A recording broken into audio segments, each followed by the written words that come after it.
We've just finished Final Fantasy VIII, and we got a I lot to wish talk I had about. known that this was going to be our final episode because I had intended to go back and kind of skim through our videos to refresh myself on the game at large before we did this, but we're doing it live. Right. So, there's a lot of pros and cons about this game, and I think Yeah. Well, firstly, let's start. Okay, let's start with the big question, which is the story, because I think everything else we're pretty much just going to have negative things to say about. Like, there are some interesting things here and there that we might think were kind of cool but poorly implemented. But the only thing that I think we're going to be able to glean anything positive out of or have a meaningful discussion about is the story. So let's just dive right in. yeah, it's true. And there was one thing I'd like to mention, which is, and we've mentioned this on stream, but these statements get lost in the hours of material we throw up. So, which is we decided to try this game originally because we'd heard from friends or friends of friends that had said, there was that rare guy that said, "This is my favorite Final Fantasy." Right, we've got a close friend of ours who swears that most Final Fantasy fans he knows say Final Fantasy VIII is their favorite game in the series. Mm-hmm.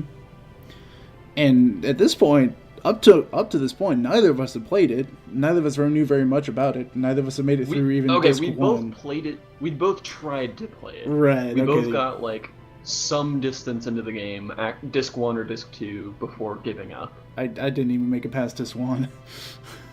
Right. Well, that's what I mean. We stopped in disc one or disc two. Yeah. And yeah, so this was a great journey for us to take, just to really see, Yeah. are they right? Well, Is and we're this- both huge Final Fantasy fans. Yeah. Jackson way more so than me, but even I've played 7, 9, 10, 10-2, unfortunately, 12, 13.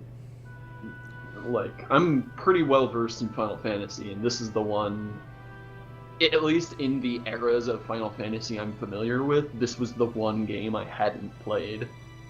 Yeah, and I've not beaten all of the main numbers, but I've played all of the main numbers quite a ways through. I haven't beaten 2 yet, or 5, although I do like 5. But yeah, no, I've played most of them and beaten most of them.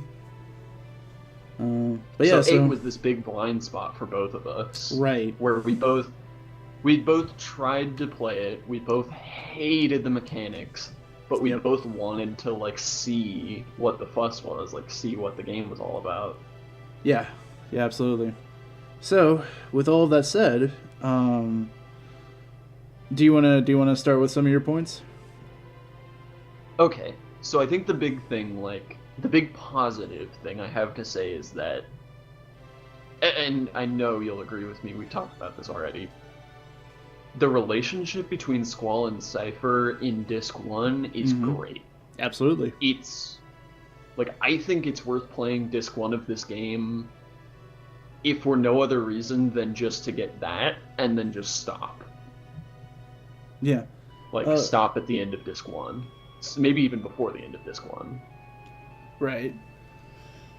Which, by Because the way, that is really well written and kind of intricate and nuanced in ways that very few games of that era are. yeah. Which, by the quick disclaimer, there will be spoilers because we just beat this game. And we're going to talk about the whole thing. So. Oh yeah. If you're here and you haven't experienced this game for yourself, then you're in for spoiler territory. Because Right. This is our take on everything that we got out of this game. Yeah. No, yeah. So you're absolutely right about. Unfortunately, What's up? so sorry. Go ahead. No, I was just gonna say. I was basically just gonna say I absolutely agree with you about Cypher and Squall. I thought Unfortunately, what they do with Cypher after that point, literally, from the moment Cypher disappears in Disc 1, Mm-hmm. and stops being a main part of the story for a little while, from that point forward, they never again do anything interesting with him. Oh, he becomes a completely flat character because, yeah, He's completely one-dimensional. He's the sorceress's knight, and that's it. Like, because they even try. They like introduce new backstory elements for him after that point, and like start like trying to work them in with Renoa's relationship with him, but they just never go anywhere. Yeah, and Renoa... They'll bring it up, and then just for him to continue rejecting it without more than a moment's pause. Right, and I will. And they had that whole scene, and I was so hopeful. They had that whole scene where Fujin and Raijin, as flat and annoying as they are, turned their backs on him, and I thought that they were going to finally have a redemption arc for Cypher, and it just doesn't. Not even for a moment. Right, because after that, he just says, oh, well, I don't need a posse, and then fights you anyway, and then even after that, hops up. Because, like, you kill Cypher, quote-unquote, for, like, the third time. Right, for, like, the fifth time. And then, like, I think I made a comment during the stream, I was like, oh, so he's actually dead now. And then he just he just bounces up like, huh, no, I'm not done. And then runs off screen. And you're like, well, crap, I guess he's just going to run away. And then you hear Renoa scream, and it's like, oh, Cypher. Oh, God, Cypher, why? And then even after that, they have that moment where Renoa is trying to plea with him, and he still doesn't budge at all. Yeah. And he just throws out the one note of, I'm too deep in to go back now, but he doesn't even that justification rings false because he never falters. He never has a moment of, maybe I really should give this up, only to turn around and say, no, I'm too far in. He just immediately says, no, I can't, I'm too far in, and kills her, or tries to kill her. So I want to ask for a quick second, maybe this isn't the heart of what we should be getting at, but what happened to Cypher immediately after that moment? Because he dragged Renoa towards Adol, and... That's a good question. Adol, once again, spoiler territory. What's up? If we went back through our streams and pieced together every loose thread into a list, it would be at least 10 major plot points. Yeah. Whew. Yeah, because, like, Cypher just flat out kind of disappears right after Adol pops onto the scene. Then you kill Adol, and it's like, cool. We get Renoa back. Cypher's gone. Which, can I just say, after everything we got with Adol, all of the, like, build-up for Adol... Adol folded like a... Goodness. She does what... aside from just how easy that fight is, she doesn't do anything. She shows up, you have a boss fight with her, and then she dies. Oh, yeah. She has... I don't even think she has lines. Yeah, that's a good point. I mean, it was freaky. She doesn't do anything. It was freaky because she junctioned a human being. Like, that was the first time that was kind of cool. That was the first time something like that had happened, but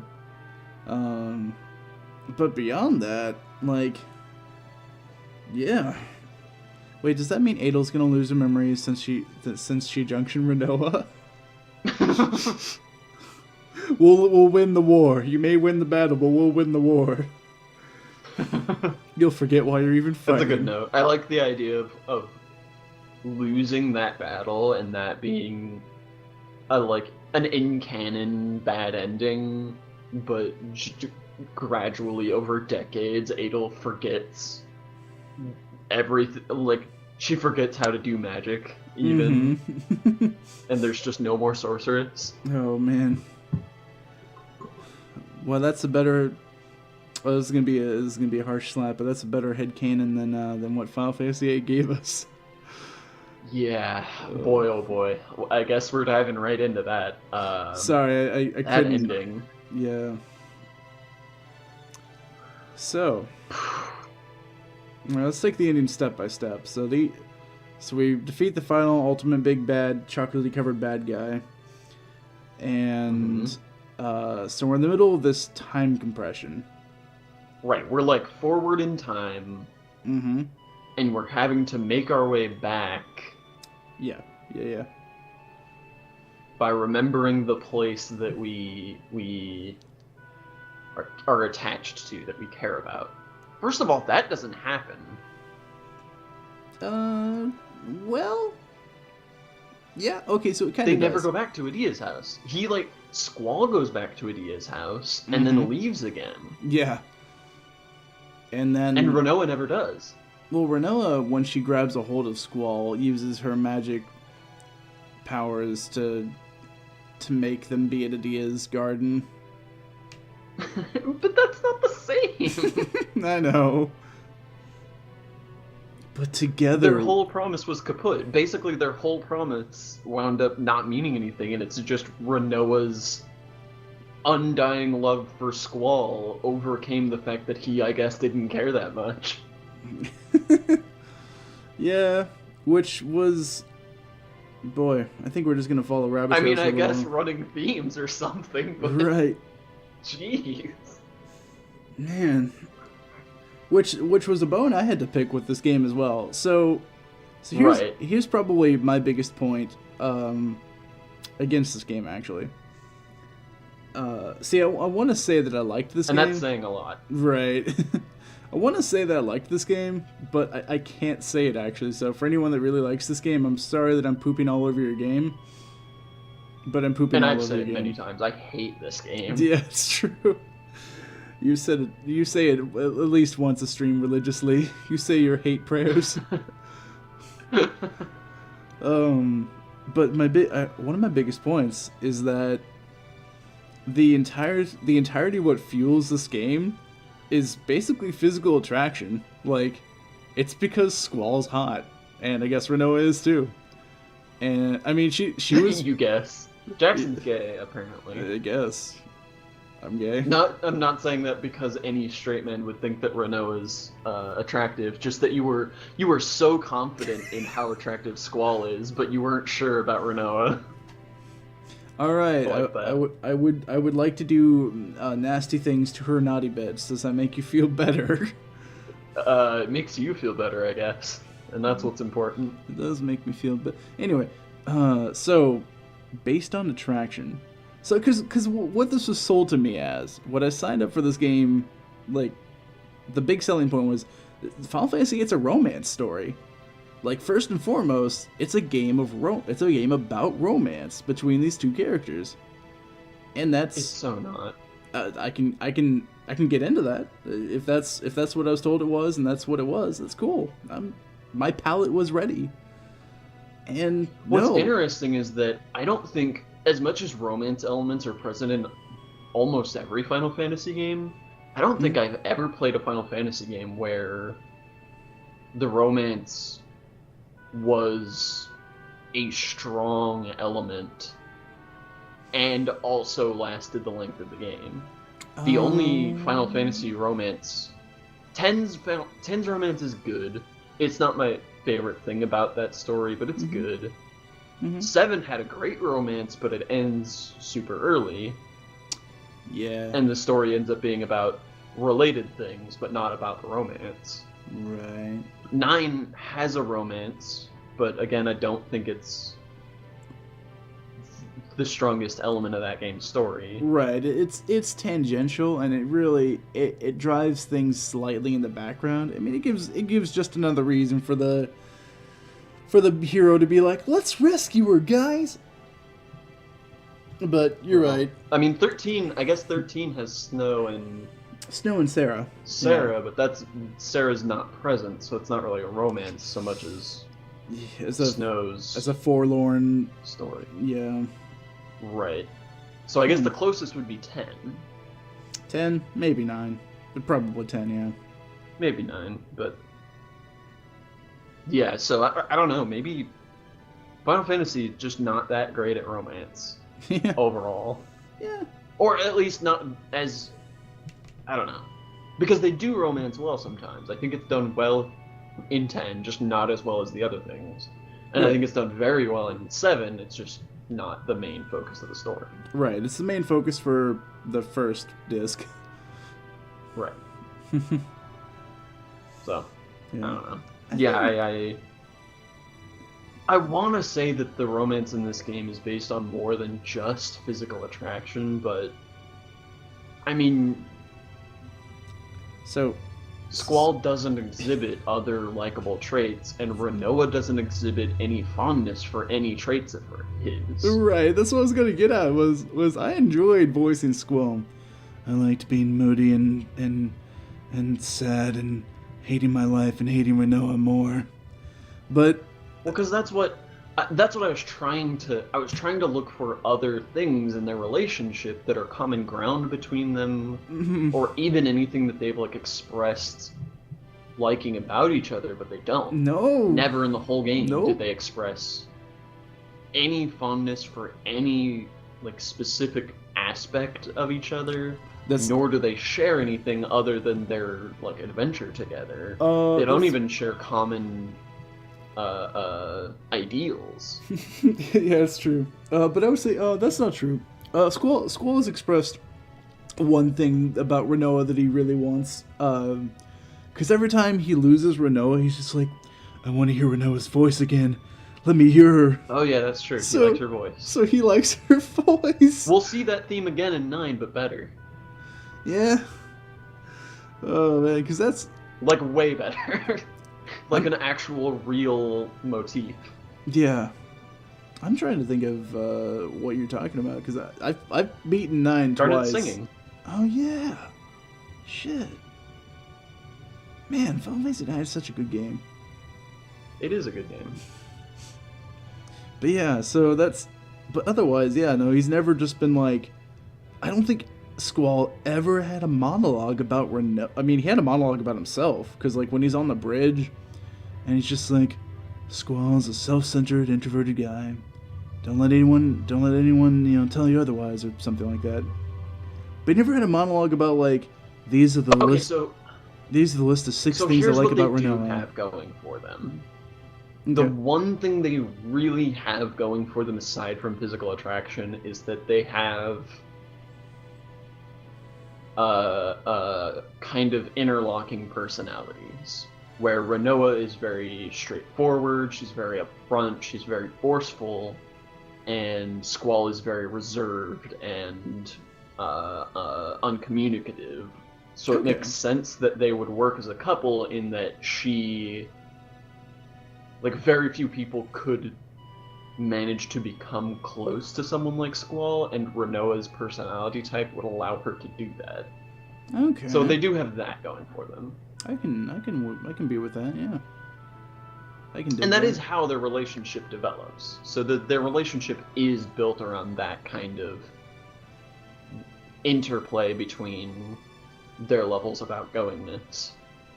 Mm-hmm. But that's dropped. It's not dropped, it's just... That's not played well. Right. So can I be self-indulgent for about 3 minutes? Yeah, go for it. Okay, so we're talking mostly about the story, and I think that's the topic we should really be hanging on for like 90% of this. Let me talk for a quick second about how broken this game is, though. Sure. There are 2 analogies that I've got on hand right now that explain just how silly this game works mechanically and just how broken stuff feels in Final Fantasy VIII. The first and best example is if you look back on our final like game stream, we beat the final boss with chocobos. Yeah. I mean, halfway through, I And remember we didn't even do that by choice. That wasn't us having a goof. That was literally the optimal solution to Yeah. that gameplay problem. Yeah, like it did like 8,000 damage or something. There was no character that would ever come close to that damage. And Except Squall, who we didn't get to use. yeah, right, because they literally gave you random characters, and if you died, oh my gosh, okay, there's so much to complain about in that final dungeon. Oh my goodness, I completely forgot about most of it already. But so there's 2 things. So that final boss battle where we're literally you throwing chocobos, because like at one point I said something like, And like, we've thrown 15 chocobos at her and she hasn't died yet. Throwing chocobos was the way to win. So that's It was the ideal solution. That is just Final Fantasy VIII in a nutshell. Here's another Final Fantasy. This is literally all we needed to get. It's the ideal solution in so many ways, because not only is it a reliable way for every character to do nearly max damage with an AoE attack, yeah, but it's also an ideal solution to that dungeon, because it means all you have to get is item and save. Because item gives you both the ability to restore your character's health and the ability to kill the boss. And then save lets you not have to run through the dungeon again. Right, because we did actually die once, mainly because of a misunderstanding of a mechanic that they ripped away from us. Because they threw in so many new mechanics at the end of the game, and one of the that's okay. So I think the fundamental issue with Final Fantasy VIII mechanically is just that they have so many mechanics. And I know that a lot of the fundamental mechanics, a lot of the like basic groundwork mechanics are broken, but I think that at the very least, if there weren't so many mechanics in this game, and if they weren't all so complex, that more effort could have been made to refine the basic underlying mechanics and smooth them out so that they wouldn't be so cumbersome to work with and wouldn't be so unbalanced. Mm-hmm. There are just so many mechanics in this game. It's unbelievable. Yeah. In that final area, it wasn't explained that well, because we saw... So there's like 8 things that you can select. Like, it's like you can select, magic, draw, item, limit breaks, resurrection, and save, and maybe a couple other minor things, command ability, and stuff like that.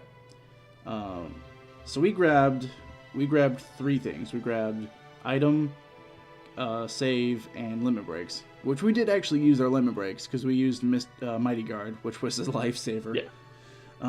So don't get me wrong, we definitely got our mileage out of that. For sure.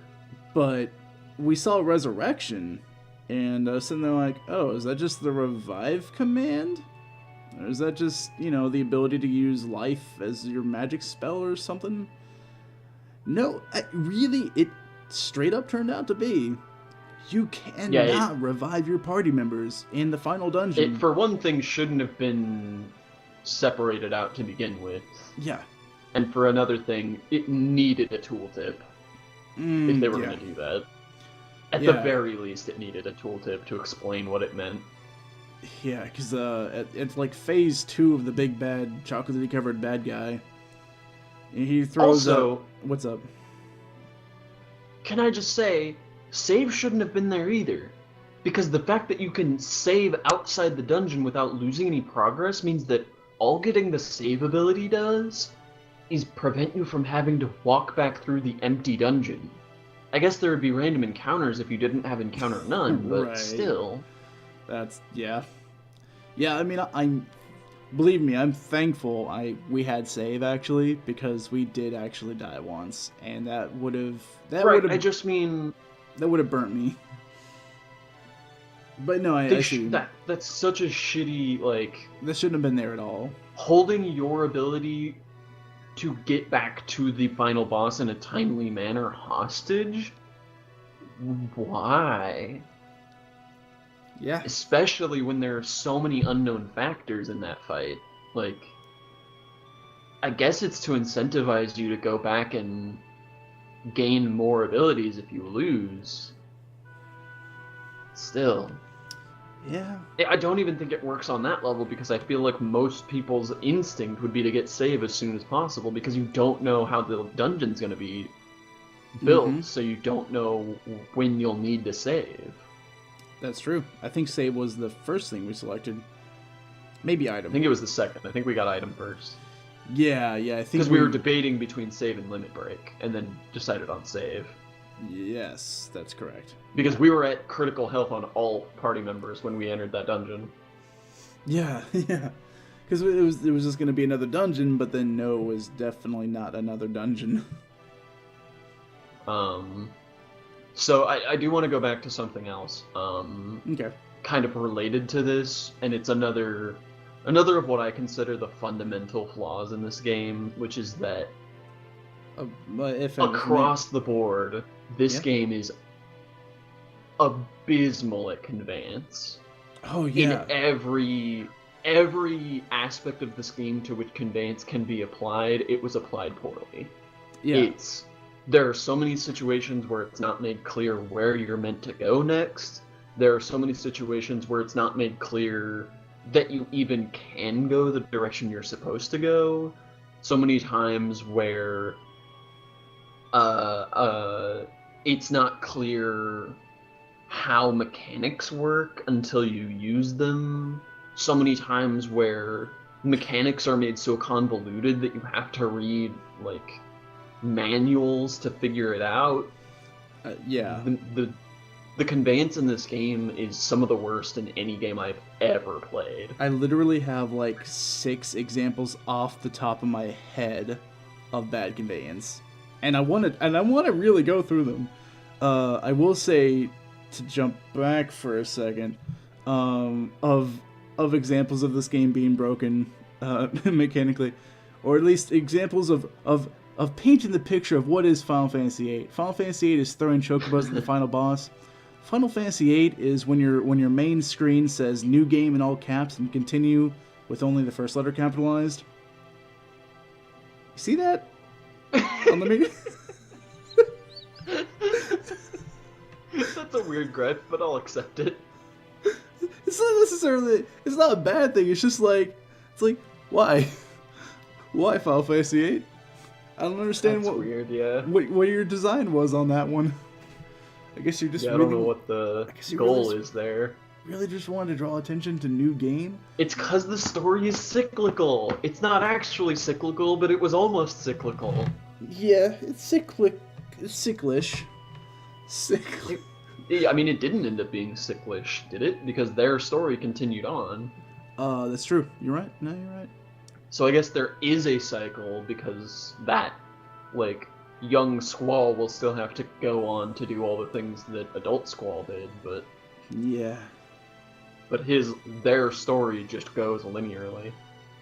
So You're that right. like that whole time compression loop thing just exists in the linear time stream, but it's not. None of the events loop. It's just that there's some weirdness. Right. There was a single loop that you kind of have to hop through. Right. In that linear stream. There's a single loop through which you go once as though it were linear. Right. But it is technically a loop.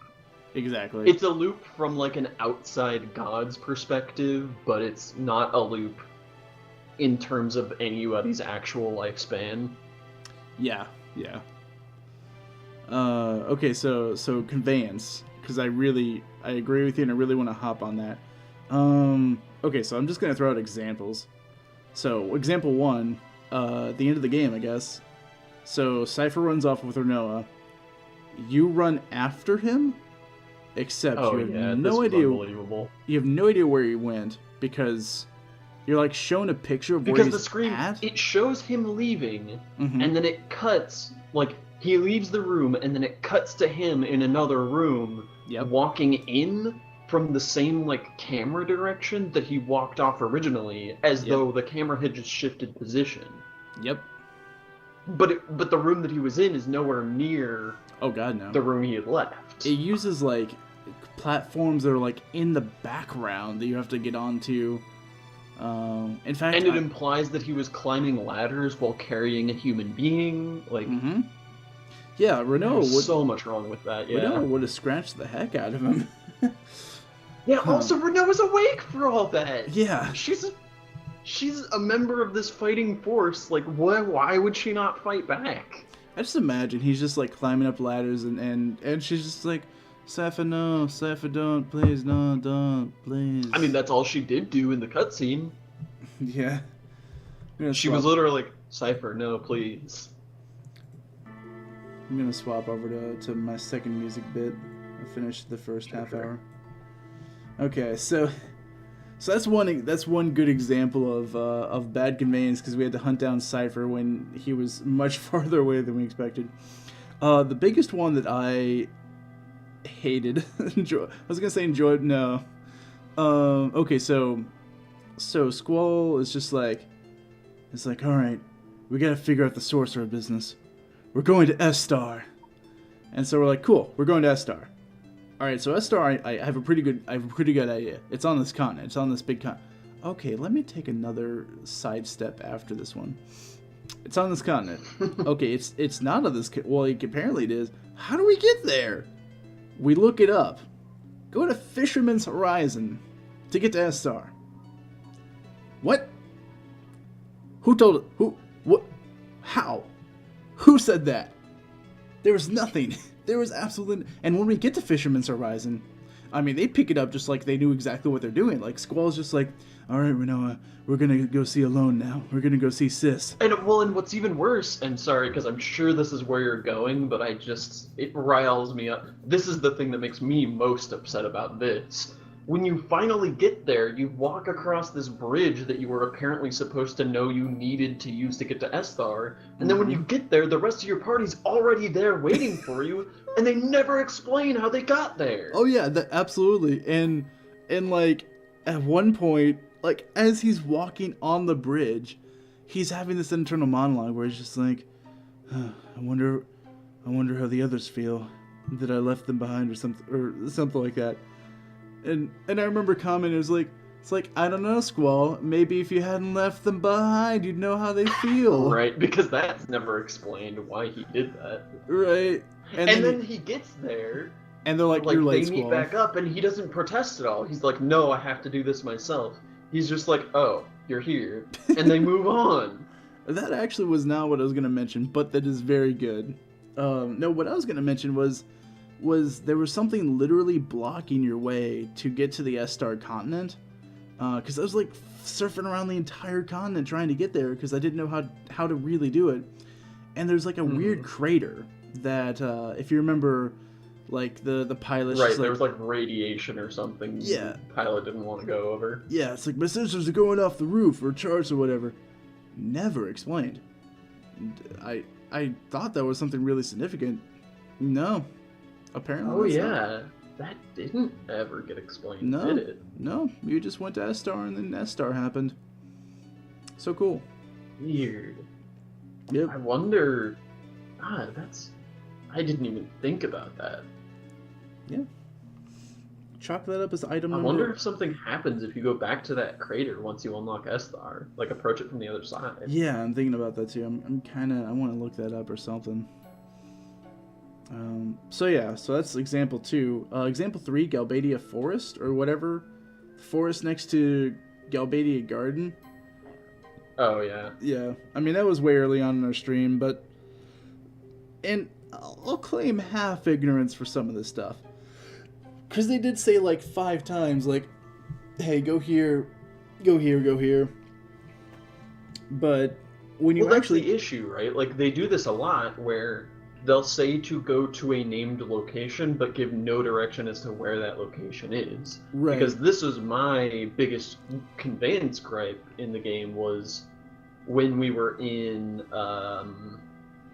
Esthar, and they specifically said, go to explore the city, and then when you're ready, meet us at Lunar Gate, implying that Lunar Gate is something in the city that we're meant to be able to find while we're exploring. Right.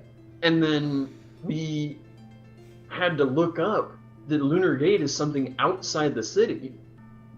Yep. Yeah. That had never been introduced before. We had no way of knowing where it was or even what it was. They specifically told us to stay in the city and look for something, and go to something that is not in the city.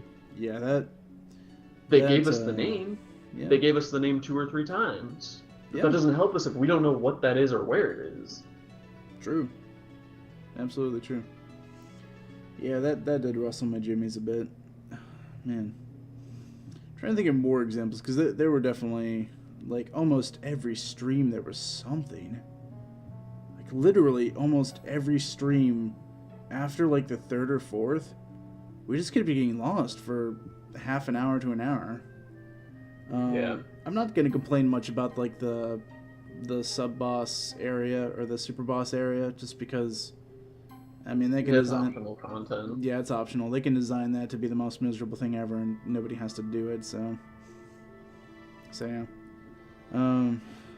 Rough Conveyance. It's optional content, and I think it's worth noting it's optional content in the sense that most Final Fantasy optional content is optional, in that it's not just optional, but also kind of hidden and not really. Like, you really have to seek it out and choose to do it. You're not pushed to do it at all.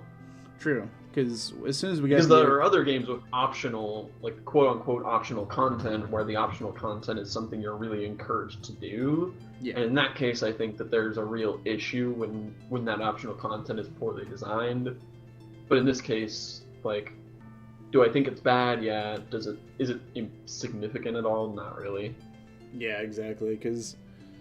it was really just, like, we thought... And this is actually in one of our streams, because we thought it was going to be really cool to explore this place. Like, as soon as we got our airship, we're like, yeah, let's go explore let's go back and explore this place that we know we couldn't get to before. Found the hidden super boss, the Omega, or Ultimate Weapon, not Omega Weapon. And, yeah, boy howdy, was that just the trip. But yeah, no, that's fine though. Honestly, that's fine. They make you work for your summon. But yeah. My goodness. I think that's... Okay. What's up? So let's bounce back to story, because... Yes, that's the crux of it all. I really... Yeah, like we said, the story is kind of what's important here. We knew going in the mechanics were going to be bad. We didn't have any idea the extent to which they would be bad, but we knew they'd be bad. Yeah. Conveyance was unfortunately Which surprising. is impressive. It's impressive how much worse the mechanics of this game were than we expected. Oh, yeah. Because we went in both, I think, expecting it to be mechanically the worst Final Fantasy game we'd ever played. Mm-hmm. Oh, yeah. And it's so much worse than just being that. I mean, you can break this game mechanically like most other Final Fantasy games, but the way you do it is just so much more asinine than any other Final Fantasy game. Any other Final Fantasy game, Yeah. like Final Fantasy IX, there's like formulas to abuse certain skills.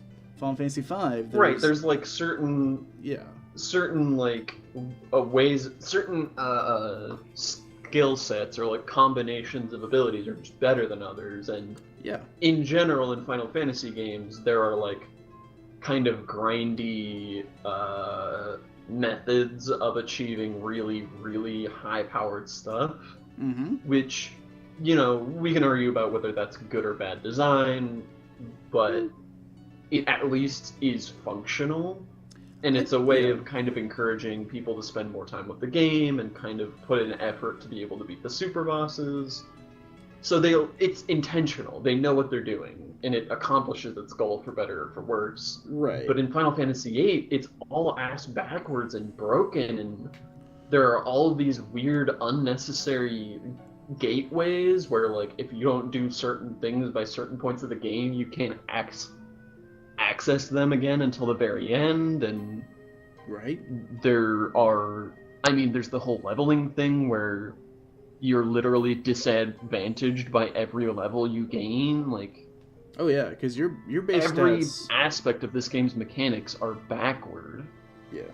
Make no mistake, your base stats will not go up as quickly, like when you level, because all enemies scale with you.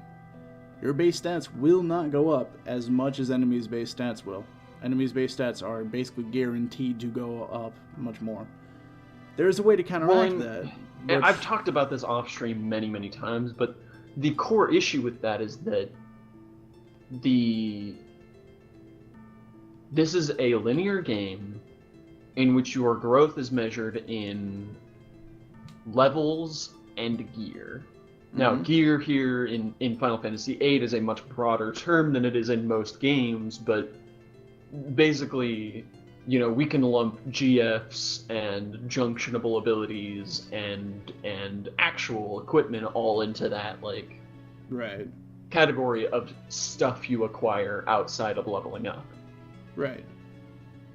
you can get all of the things you acquire outside of leveling up without leveling up. Mm-hmm. That's true. But the enemy's strength is determined solely by your level, which means every level you gain, that's an amount of distance you're putting between the strength of your equipment and the strength of the enemies, which is really what you're measuring. And this is one of the reasons I stopped playing, is because when I play these games, I don't go out of my way to like do optimal strategies or anything like that. I just kind of play. Right. And especially when I was younger, I didn't play them very intelligently at all. Like, I was just like, I don't know, put strong guy get strong thing, whatever, I don't care. Right. And like, and I didn't have like super weapons at any point. I didn't have the best junctions or anything like that. And what happened was that I would encounter situations where I was struggling, and so I would do the thing that you do in RPGs, which is grind to level up to make the area easier, and it would directly make the area harder because the enemies were being scaled to adjust for level and equipment, but my equipment wasn't improving, just my level. So every level you gain when you're grinding makes your enemies stronger than you by a certain amount. Yeah. It's so broken. And that's something that we didn't directly have to deal with because we already knew going in. But that's the reason that we never leveled up, and why we so adamantly avoided leveling up, is because leveling up is literally detrimental. You are actually directly harmed by leveling up. Yeah, and like doing this mechanical stuff, I mean, this is kind of my bread and butter. Like, this is something that I I kind of enjoy, and I really thrive in. And Final Fantasy VIII by itself was a challenge in that, like, because boy, there are so many hoops to jump through to optimize your characters. I mean, if you look back to the stream, boy, we did it. Like, when we dropped that, like, you know, Laguna does his Desperado lemon break and suddenly max damage to everybody. It's like, oh, cool. it's just a ghost of a game at this point. It's just a broken piece. That was a funny moment. I legitimately, I don't know what it was about that session, but I had just like sat down, strapped in, was ready to go, and completely was not thinking about like the experience we had created for ourselves. Yeah. That actually caught me off guard when we did that. Yeah. Maybe it was because we were in Laguna's thing, and I was so used to it being Squall, like, Squall was the visual trigger in my brain for how broken this game was. Mm-hmm. So not having seen Squall yet that session, I totally forgot that that's what was going on. Right. Yeah. Boy, oh boy. But yeah, so, mechanics aside, yeah, story, yeah, is pretty much the thing this game can put a stand on, or can stand on, and not even that great. So okay, we've touched on the main things, which are the romance and the relationship between Squall and Cypher, but and this is honest to God my biggest complaint about the story of this game. If the two main aspects of this game this game's story are the relationship with Cypher and the relationship with Renoa, one of those ends partway through disc 1, and the other one only gets, 10% of the screen time in terms of dialogue and story elements? Oh yeah, I mean, there's the big romantic... Maybe a quarter at most. Yeah, there's the big romantic So much of the story of this game is devoted to a plot that has no relation to the development of the characters. And that has no value on its own. There's nothing going on in this plot. There are no themes to the plot. There are no... none of the, like, plot central characters see any meaningful development. because the plot central characters aren't Squall and Renoa. They're Ultimecia and Adel and maybe Sid, and none of those characters see development. You're just the guy who goes in to clean it all up, and the only story that really happens there that's got any kind of themes or meaningful character development is the personal relationships between Squall and Renoa, and to a much lesser extent, unfortunately, Squall and Cypher, that just kind of happened by accident along the way. Yeah, with that, goodness. Because, well, firstly, to say as a joke, Zell is the mainest character. I'll just let you know. Sure. But yeah, no, you're right. Like, yeah, Squall in the whole really doesn't. Really, what does he contribute? Because they're all related or they're not actually physically related, but they're all related through an orphanage, by the way. So there. Oh yeah, that plot point, Jesus. So there is a tie. That is the in. most ham-fisted way to tie characters together emotionally that I have literally ever seen in any medium. I could not believe that garbage. And then nothing else is done with it. I honestly believed that at some point the fact that they had all known each other and forgotten would become relevant to the story, but it doesn't. That's literally only so that they have reason to care about each other. That's the only reason they did that. Yeah, I hadn't even thought. Because the plot point, and I thought that one of two things was going to happen. Either something would be significant about the orphanage, but other than Adia being related to it, that didn't happen, and Adia didn't end up being important anyway. And the other thing that I thought might happen is that the memory loss aspect of the Guardian forces would become a central aspect of the story and become kind of the main theme, but it doesn't. Oh no, it gets totally dropped. It's one of the many loose ends that they just leave fluttering in the breeze. They don't do anything with it.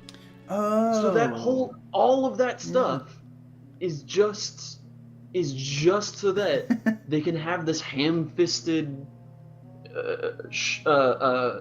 Deus Ex Machina to bring the characters emotionally closer to each other. Yeah, there's... That's the only reason. I'll swing with two things on that, because that now makes sense why Squall forgot to meet Renoa at the place. Because the Guardian forces... But no one else forgot! Everyone else made it just fine! Yeah, Squall equipped more Guardian forces. Everyone else who didn't make the promise did just fine. Squall equipped like 6 or 7 Guardian forces. He was heavily loaded with memory loss. But the other part of that is I would have loved. I can't tell you how much I would have loved that if, after having left that plot point dead for so long, in the final cutscene, when everyone is trying to clutch to the memories of the things they hold dear, all of the seed members failed. Every single seed member in that party failed to make it back because of the memory loss. Oh, that's I would have loved that. That would have redeemed. That, honest to God, would have redeemed this game's whole story for me. Shit, really? If they just... Oh, man, because that would be such a sad ending. It'd be good. It would be a sad ending. First of all, it would have been a sad ending, but they could have at least pulled it back. They could have still done what they did and had Renoa, fix it. Or maybe Matron fix it, even. But, that would have been such a profound plot point and such a...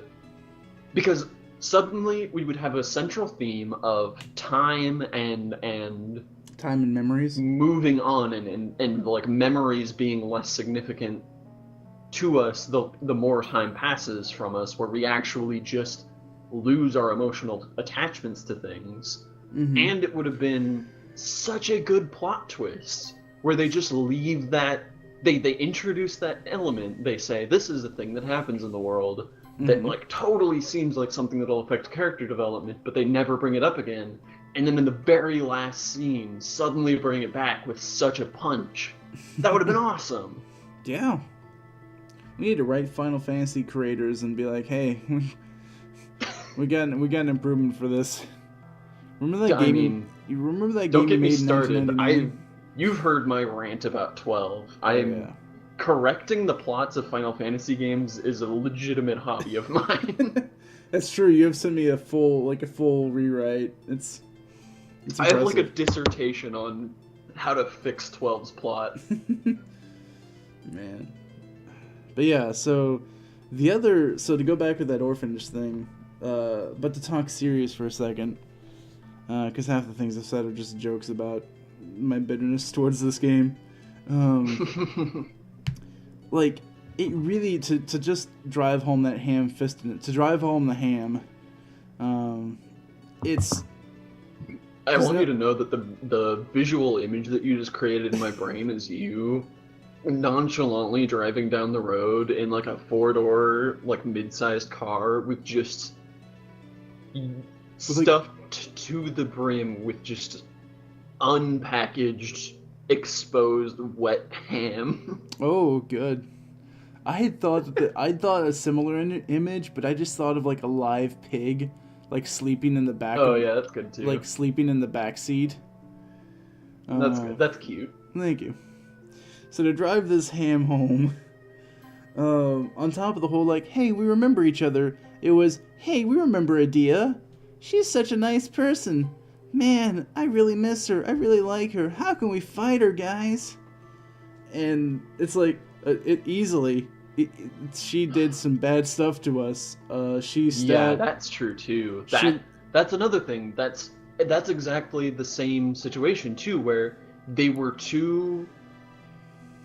so at a loss for how to demonstrate the character's relationship with Adia that they literally just had to say explicitly, and now the characters remember that they actually love Adia.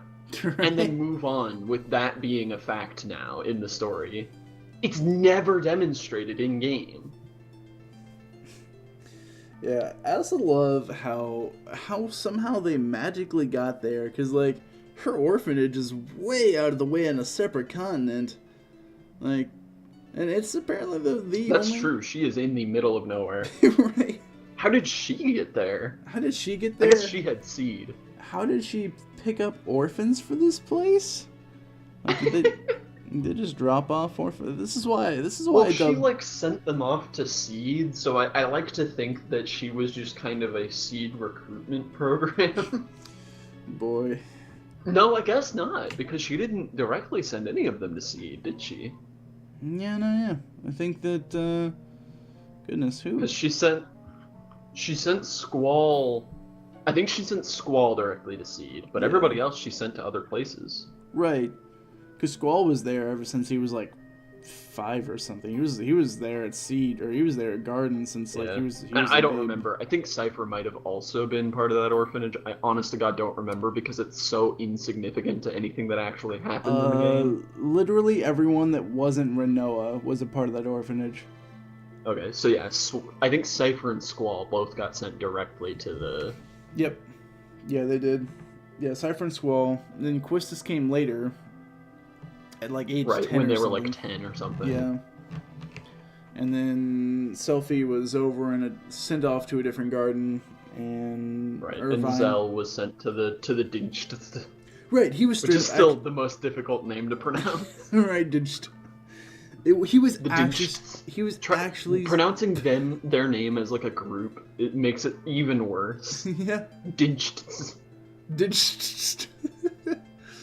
Oh God. Just go on Family Feud. It's the Smith family versus the Dinscht family. The Dinstatic family. Right. Alright guys.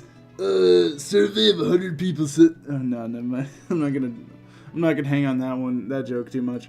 Hey guys! I can't do that voice. Hey guys! My name is Zeldin. I want to introduce myself. I'm Zeldin.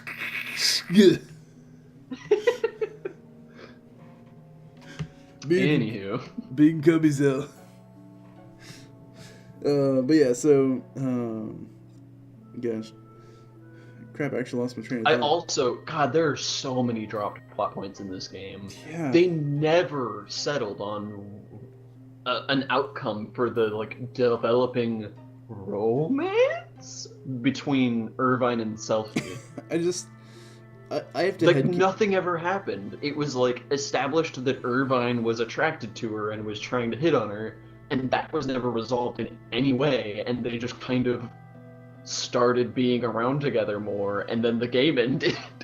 Okay, so I can headcanon the rest of the way there, but sadly, they give us a snippet of what their romance looks like. Because Right, they give us enough to know that they are close because Right. Selfie is wearing his hat. Right, and there's Literally, also, that's all. that's not quite all, because at the ending scene, so Selfie has the camera and she's like taking video of everybody, and then Irvine rushes up to her and like takes it over, and then she steals his hat in reply and like is posing with his hat with everyone like Quistis. Then Irvine pans over to three girls, like waves like a peace sign at them. They kind of chuckle and wave back, and then Selfie like gets right in front of the camera and like shows an angry face at him. So it's yeah. so it's like him flirting with other girls and her being like, "No, it's just me." Right. Yeah. God, So- what did... I guess that is confirmation that they're in a relationship. Yeah. I guess that's something. Yeah, I mean, that's good enough. That's all it really needs for a subplot like that. Yeah. I was so... Basically, that whole scene in the ballroom just completely washed over my eyes while I was still trying to piece together what I was supposed to glean from the, like, dream sequence. Okay, so I know that there's actually an answer online. I'm sure there is. But does anyone want to tell me, like, Griever? One of the final bosses was Griever. Also the name of the ring.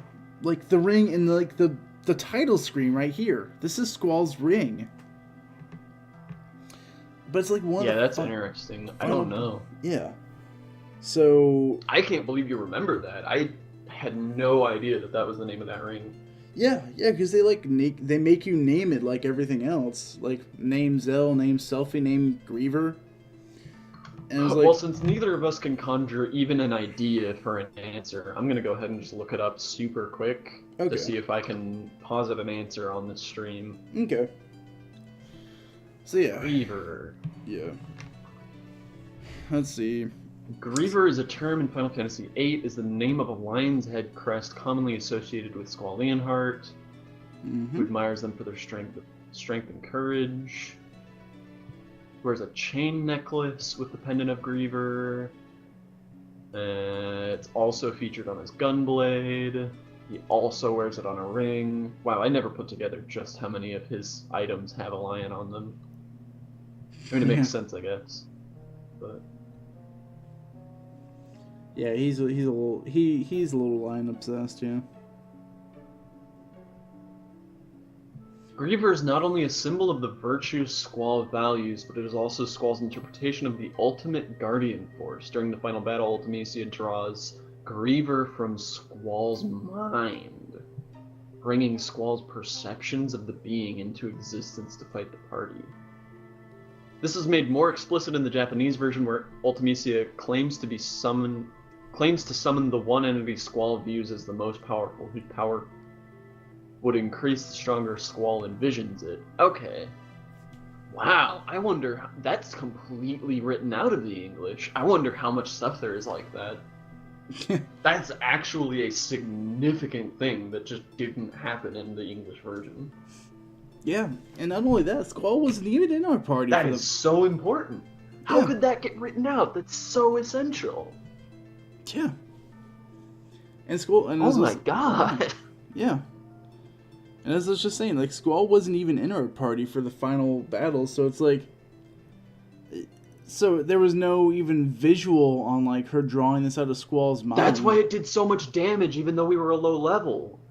Is it? Griever's strength must be tied to Squall's stats. Ooh. Ooh. That makes sense. Because, yeah, Griever was the guy that pretty much messed us up. Like, whoa. Jeez. I'm interested in that now. I want to know more. Boy.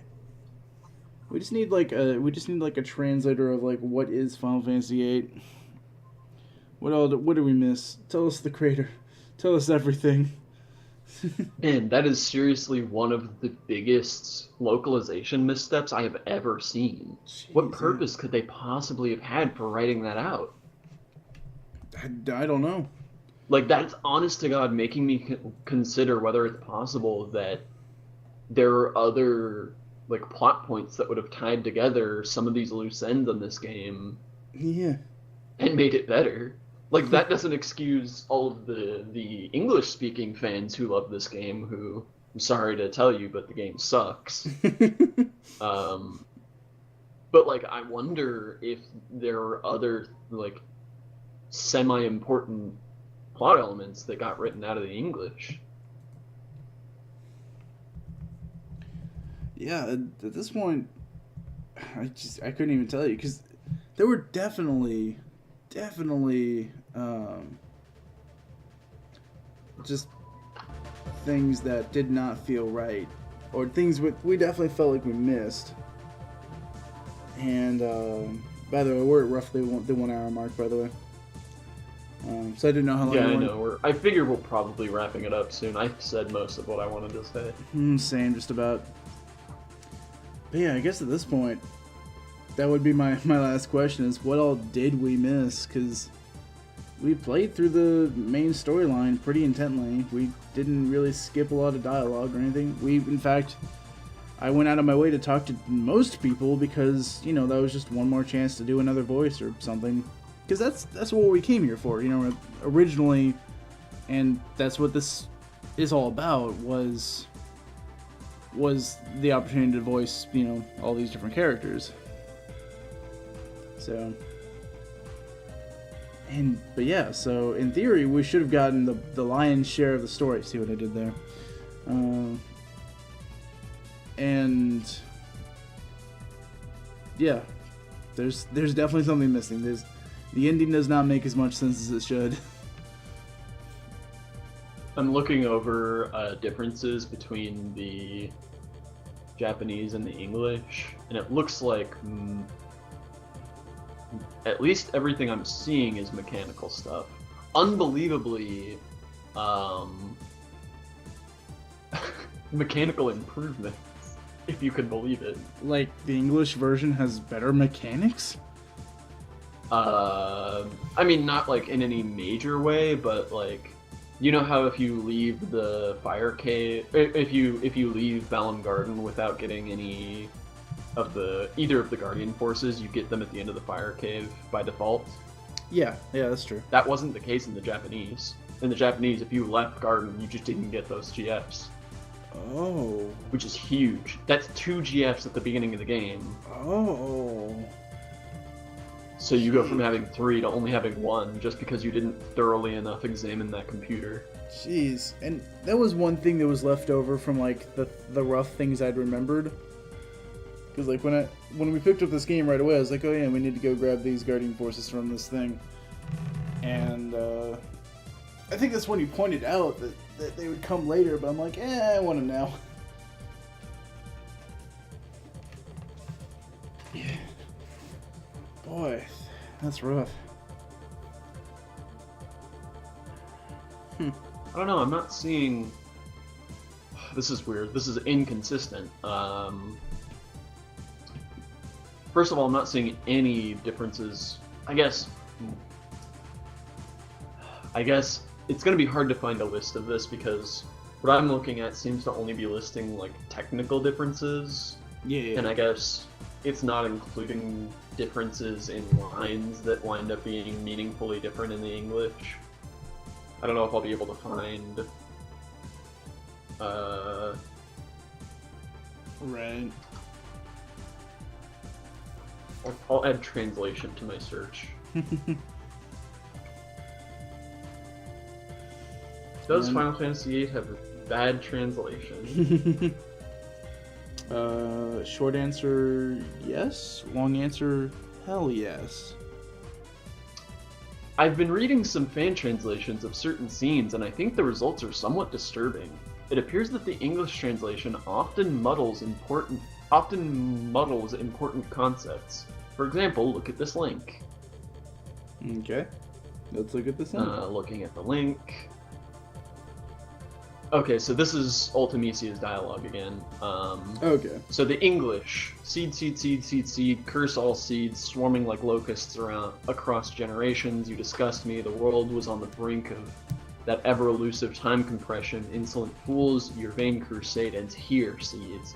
The price for your meddling is death beyond death. I shall send you to a dimension beyond your imagining. Mhm. There I will reign, and you will be my slaves for eternity. Whom shall I exterminate first? I'll start with you three.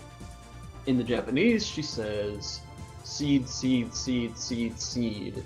It displeases me. Why do you interfere with sorceresses? Why won't you let me be free?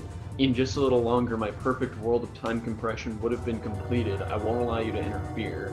Your very existence shall be absorbed by the algorithm of time compression. You will feel agony as your thoughts are ripped apart and your memories will fade away to nothing.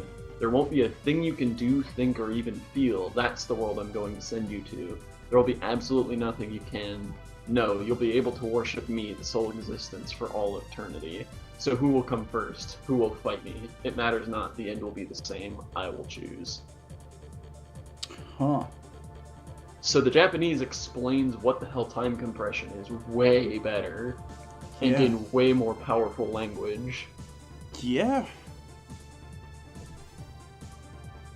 Oh my gosh. And yeah, so the English, when she summons Griever, she says, the most powerful GF, you shall suffer.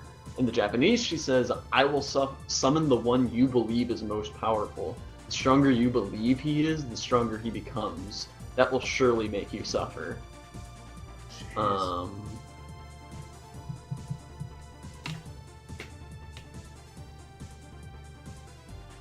Yeah, she makes references to the memory loss. Hmm.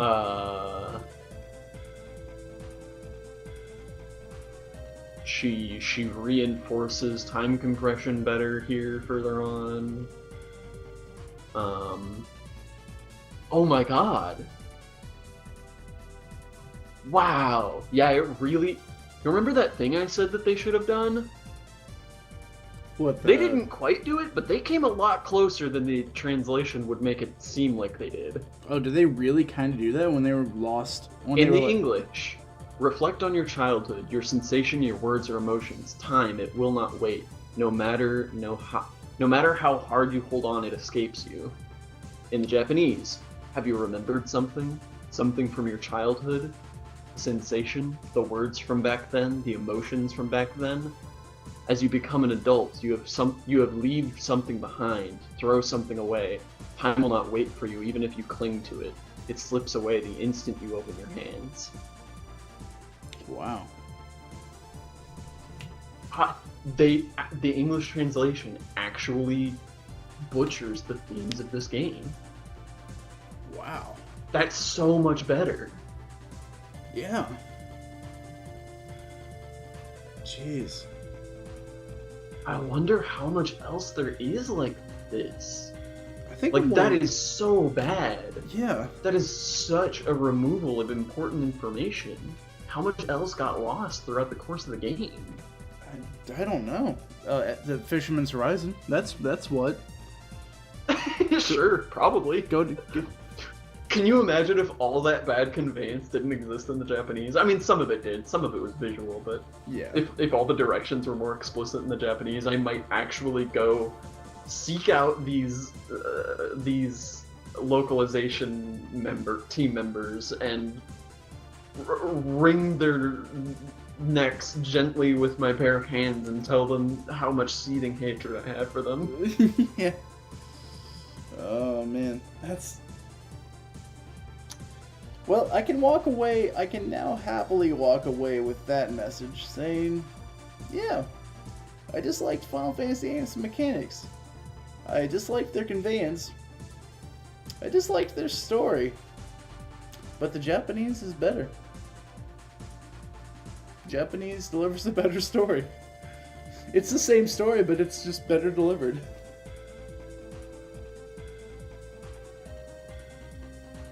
Man.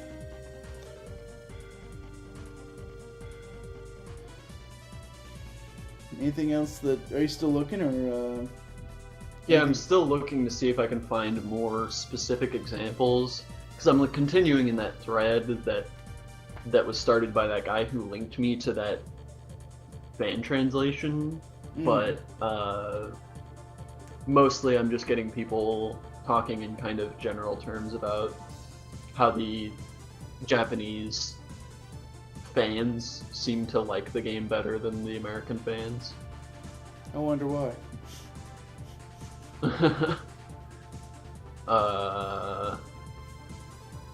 But yeah, it looks like it's not. It looks like that's definitely the worst example. Like, it seems like most of the games have translations are more or less okay, but all of the plot points are the same, and it seems like that's probably either the only or one of the very few times where real substantial themes or character development are lost in translation. I say lost in translation. I shouldn't say that because there's no reason for those to have been lost. They were rewritten out of the game. Yeah. So. These themes. Wow, that's incredible. These themes are too complicated for Americans. This is a game for kids. This is baby game for We have babies. to take all this complicated shit out of here. Right. That's actually incredible. Yeah. Wow. Boy, oh boy. I mean, on the whole, I probably still wouldn't have liked the game, even if we had a competent translation, but... Oh, yeah. I would have walked away from it with a much better final impression, because that final soliloquy, or series of soliloquies by Ultimecia, translated more directly from the Japanese, was actually pretty powerful. Yeah, certainly. And that's normally something that Final Fantasy games are pretty good at. Like, Kefka of 6, Kuja of 9. Like, they're normally pretty good about... Although, I will ask, what was Ultimecia's motivation? Like, besides being the big bad, chocolatey covered evil there guy? is none. Yeah, I didn't... That's one of my core issues with this game's plot, is that the main villain literally does not exist in the plot. Like, nothing happens relating to the main villain until she's finally there at the very end, and all she really has to say is, I'm gonna do the bad thing. She says it a lot better and addresses some of the game's themes in the Japanese, but Right. she still doesn't betray any kind of motivation. Right.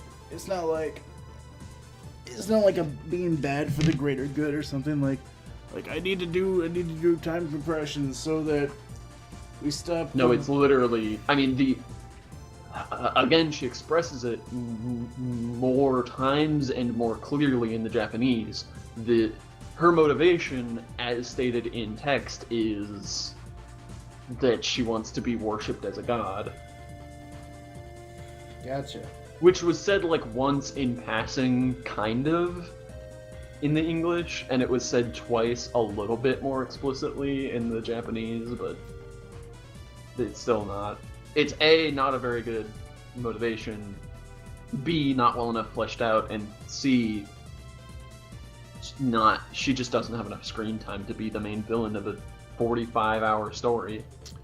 True. Adia did, but... Adia had enough screen time, but she didn't have enough character development. True. Yeah. Rinoa, though. Ultimate evil Rinoa. Sure. And then Squall becomes the Sorceress's Knight. Yeah. Or she dumps Squall and picks up Cypher as the Sorceress's Knight. Romance. Oh yeah. Does that mean Sid was the Sorceress's Knight as well? I guess so. Yeah, because he's like Adia's Sorceress's Knight. Except I guess when Cypher is, so I don't know. Anyway. So any final thoughts? Or are you still searching, or No, I don't have anything else to add about that. I mean, the big takeaway here is that the Japanese script makes that final conversation much better, but there's still so much wrong with that game's plot. Right. It brings it up from like It is not on any level worth playing. I wouldn't say it's even worth watching a stream like ours just to see the plot. It's that bad. Yeah. That's why I started sectioning off these like video sections. Was just to say like, hey, we get lost from like 30 minutes in to like 57 minutes in. Just skip that. Well, and even if you watch just like a compilation of the cutscenes and like dialogue all cut together, it's just so much time investment for basically nothing. Yeah. Yeah, no, you're right, because the ultimate reward is congratulations, you did it. Right. Congratulations, Renoa and Squall got together. And the world didn't end. Yay. And what more do you need? That's the conclusion. Yeah. The power of friendship was stronger than the power of forgetting about your friends. The power of forgetting about your friends that you've actively been spending time with the entire game. So keep this in mind. Boy, oh boy, that theme is poorly handled. So keep this in mind, anyone that ever listens. If you forget about something, you're helping Ultimecia win. Never forget anything. Better get those journals going. Scribble away. This is why we record everything. Scribble away. I think the ultimate takeaway is that I'm a big cynical asshole who hates video games. I mean a little bit, but because I'm almost willing to play this again, but I think that entire last dungeon just sort of like threw a stake in me. There was just like, Right, that was the last nail in the coffin. I can't in good conscience ever I can't touch this. Okay.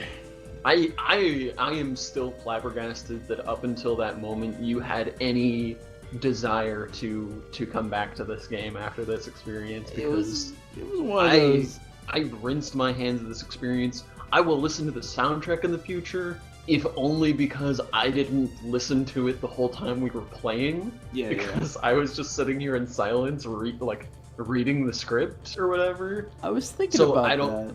relate it to anything that actually happened in the game, so it's just some good music to listen to. Right. But I don't want to see or experience any other aspect of Final Fantasy VIII ever again in my life. I was thinking about that when you're watching like the final cutscene.